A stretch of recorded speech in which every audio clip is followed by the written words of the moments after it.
Maaf, saya mau bertanya. Apa benar zina bisa menghapus amal selama 70 tahun?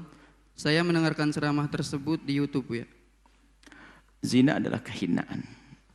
Hukumannya di dunia adalah bagi yang belum pernah menikah, menemukan, maka dicambuk 100 kali. Yang sudah menikah adalah dirajam. Itu hukumannya kalau sudah diangkat ke mahkamah. Akan tapi biarpun itu dosa gede, Allah Maha Pengampun. Maka jangan putus asa. Adapun riwayat tersebut kami tidak pernah menemukan riwayat itu. Jangan sampai orang-orang yang merasa bersalah menjadi putus asa karena riwayat-riwayat yang belum jelas. Wallah alam, kami tidak pernah mendengar. Sebagai riwayat yang sahih, adalah riwayat-riwayat yang tidak jelas, sering kita mendengarnya.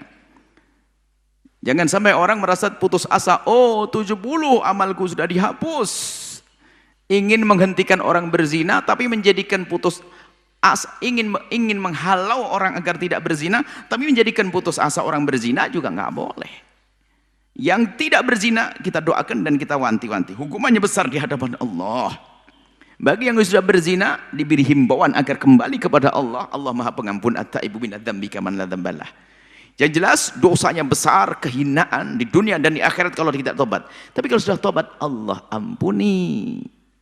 Dan khusus zina, tobatnya adalah pandai-pandai dia menyembunyikan aib tersebut.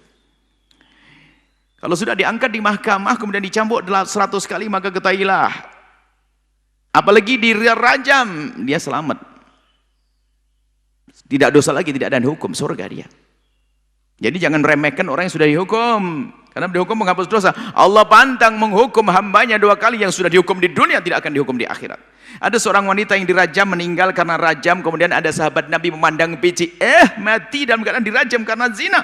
Nabi marah. Kalau seandainya ditimbang tobatnya wanita ini dengan amal kalian, niscaya tobatnya ini lebih kuat, lebih berat daripada amalmu. Yang sudah kepleset dalam zina, segera kembali kepada Allah. Jangan lanjutkan kehinaan itu. Hina di diri, hina di keluarga, hina di keturunan. Lihat, kalau ada orang punya orang tua kafir, kemudian mu'alaf, masih bangga dengan kemu'alafannya.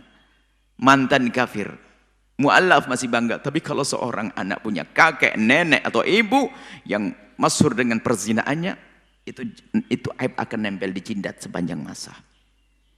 Maka takutlah dengan zina. Pintu halal mudah, buka pintu halal. Jangan masuk wilayah haram.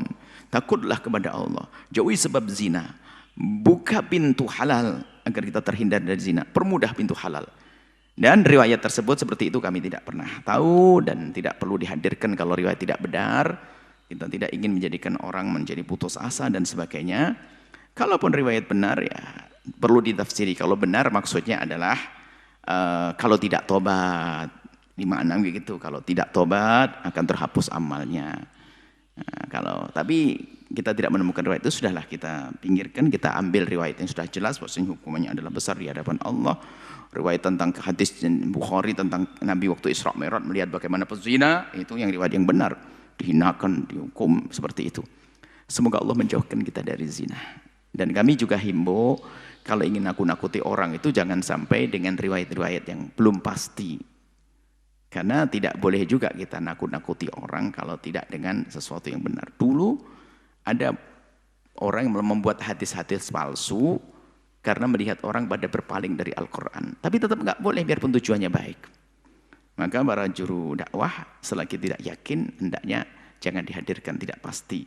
Biarpun dinukil dari sebuah kitab, hari ini kita mudah untuk mengetahui kenapa. Selagi sesuatu itu tidak jelas-jelas benar misalnya, maka khawatir keyakinan dibangun atas sesuatu yang tidak benar, maka menjadi masalah nanti ke depan harinya. Dan juga bahaya sekali kalau kita tahu itu tidak benar lalu kita bawa, kecuali kita bawakan. Nabi mengancam man kadzaba alayya muta'ammidan falyatabawa maq'adahu minan nar.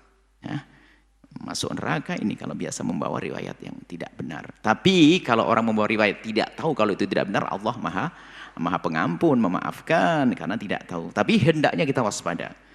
Dan kami pun juga banyak riwayat hadis yang sering kami hadirkan. Kami mohon kepada siapapun yang menemukan riwayat-riwayat yang kami bawa ternyata kok tidak benar, segera sampaikan kepada kami agar tidak terulang-terulang kami sampaikan lagi. Kita juga pengen benar semuanya. Semoga Allah mengampuni. Menjauhkan kita dari zina. Yang pernah kepleset dalam zina, semoga Allah ampuni. Allah beri kesadaran, tobat. Dan Allah menjaga kita semuanya. Mulia dunia, mulia di akhirat. Allah alam bisawab. Setelah Anda menyaksikan video ini, jangan lupa berselawat kepada baginda Nabi Muhammad sallallahu alaihi wasallam.